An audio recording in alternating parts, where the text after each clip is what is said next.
ಚಂಗಿರಕೊಪ್ಪಲು ಜ್ಞಾನೇಶ್ ಅಂತ ಮಾತಾಡ್ತಾ ಇರೋದು. ನಮ್ಮ ಪಾಂಡುಪುರ ಶುಗರ್ ಫ್ಯಾಕ್ಟ್ರಿಯಿಂದ ಮಾತಾಡ್ತಾ ಇದ್ದೀನಿ. ಇಲ್ಲಿ ನಿರಾಣಿ ಅವರು ನಮ್ಮ ಭಾಗಕ್ಕೆ ಬಂದಮೇಲೆ ತುಂಬ ನಮಗೆ ಒಳ್ಳೆಯದು, ರೈತರುಗಳಿಗೆ ತುಂಬ ಒಳ್ಳೆಯದಾಯಿತು. ಆದರೆ ಅಲ್ಲಿ ಅನುಕೂಲ ಆಯಿತು, ರೈತರುಗಳ ಅನುಕೂಲ ಆಯಿತು, ಆದರೆ ಜನಗಳಿಗೆ ಅನನುಕೂಲ ಆಯ್ತೈತೆ. ನಾವು ಹೋದ ವರ್ಷ ನಾವು ಒಂದು ಮನವಿ ಕೊಟ್ಟಿದ್ದು, ಯಾಕೆ ಫ್ಯಾಕ್ಟ್ರಿಯಿಂದ ಧೂಳು ಬರ್ತೈತೆ, ಅದು ಹೊಸಿ ಬಗೆಹರಿಸಿ ಅಂತ ನಾವು ಕೇಳ್ಕೊಂಡು ಅದು ಹೇಳ್ದಂಗೆ ಅವರು ಬೈಲರೆಲ್ಲ ಫಿಟ್ ಮಾಡಿದ್ರು. ಅದು 3 ಕೋಟಿ ಖರ್ಚು ಮಾಡಿ ಮಾಡವ್ರೆ. ಮಾಡೋದು ಅದು ಅನನುಕೂಲವಾಗಿ ಅದು ಅನನುಕೂಲ ಆಗೈತೆ.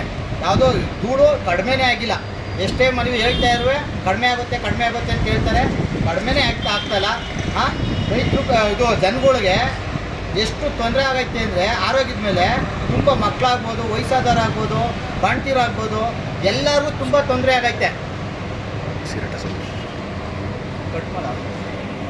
ಆಮೇಲೆ ಉಸಿರಾಟಕ್ಕೆ ತೊಂದರೆ ಆಗೈತೆ ಜನಗಳು. ಉಸಿರಾಟಕ್ಕೆ ಆ ಧೂಳು ಹೊಸಿ ಬರ್ತಾಯಿಲ್ಲ, ಮಾತ್ರ ಸಣ್ಣ ಸಣ್ಣ ಧೂಳು ತಿರ್ಗಾಡಿದ್ರೆ ಸಾಕು ಕಾಲಲ್ಲೆಲ್ಲ ಕಪ್ಪು ಧೂಳು ಥರನೇ ಕಾಣಿಸ್ತೈತೆ. ಎಷ್ಟೇ ಹೇಳಿದ್ರು ಅವರು ಬಗೆಹರಿಸ್ತೀನಿ ಅಂತಾರೆ ಹೊರತು ಅದು ಕಡಿಮೆ ಆಗೈತೆ ಅಂತ ಹೇಳ್ತಾರೆ. ಕಡಿಮೆನೇ ಆಗಿಲ್ಲ, ಇವತ್ತಿನವರೆಗೂ ಧೂಳು ಬೀಳ್ತಾನೆ ಐತೆ. ನಾವು ಪೂರ್ತಿನಿಂದ ಒಂದು ವಿಡಿಯೋ ಬಿಟ್ಟಿದ್ದೋ ಇಲ್ಲಿ ನೆಲಮನೆ ಗ್ರಾಮದಲ್ಲಿ ಮಾಡಿ, ಅಲ್ಲಿ ಅವ್ರು ಎಷ್ಟು ಧೂಳು ಗುಡಿಸಿ ತಂದು ಮನೆ ಮೇಲೆ ಆಗ್ಬೋದು, ಒಸಿ ಎಲ್ಲ ಮನೆ ಒಳಗಡೆ, ಆಮೇಲೆ ಹಾಸಿಗೆ ಮೇಲೆ ಆಗ್ಬೋದು, ಆಮೇಲೆ ಅಡುಗೆ ಮನೇಲಿ ಆಗ್ಬೋದು, ಒಸಿ ಧೂಳು ಬರ್ತಾಯಿಲ್ಲ ಅಲ್ಲಿ, ಸಣ್ಣ ಸಣ್ಣ ಧೂಳು ಅಡುಗೆ ಮೇಲೆ, ಆಮೇಲೆ ಒಂದು ನೀರಿನ ಇದ್ಮೇಲೆ ಎಲ್ಲ ಧೂಳು ಬರ್ತಾಯ್ತೈತೆ. ನಾವು ಅದಕ್ಕೆ ಹೇಳ್ತಾಯಿದ್ದೀವಿ, ಮನೆ ಎಷ್ಟೇ ಹೇಳಿದ್ರು ನೆಲಮನೆ, ಹನುಮನ್ ನಗರ, ಚನ್ನಗಿರಿಕೊಪ್ಪಲು, ಬಲೇನಹಳ್ಳಿ, ಕುಳ್ಕುಪ್ಪೆ ಅಷ್ಟು ಗ್ರಾಮಗಳಿಗೆ ಸುಮಾರು ಒಂದು 10ರಿಂದ 12 ಸಾವಿರ ಜನಗಳಿಗೆ ತುಂಬ ಅನನುಕೂಲ ಆಯ್ತೈತೆ.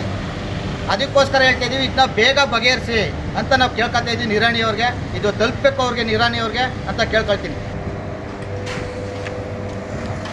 ನಾವು ಫ್ಯಾಕ್ಟ್ರಿ ನಿಲ್ಲಿಸ್ಬೇಕು ಅಂತ ನಾವು ನಮ್ಮ ಉದ್ದೇಶ ಅಲ್ಲ, ರೈತರಿಗೆ ಒಳ್ಳೇದಾಗೈತೆ. ನಾವೇ ಫ್ಯಾಕ್ಟ್ರಿ ನಿಲ್ಲಿಸ್ತೀನಿ ಅನ್ನೋರ್ಗೆ ಬೇಕಾದ್ರೆ ನಾವೇ ಹೋರಾಟ ಮಾಡ್ತೀವಿ, ನಡಿಲೇಬೇಕು ಅಂತ ನಾವು ಕೇಳ್ಕೊಳ್ತೀವಿ, ಮನವಿ ಮಾಡ್ಕೊಳ್ತೀವಿ. ನಾವು ಅದಕ್ಕೋಸ್ಕರ ಹೇಳ್ತಾ ಇರೋದು, ನಮಗೆ ಆರೋಗ್ಯಕ್ಕೆ ಅನನುಕೂಲ ಆಯ್ತೈತೆ, ಅದ ಬಗೆಹರಿಸ್ಕೊಡಿ.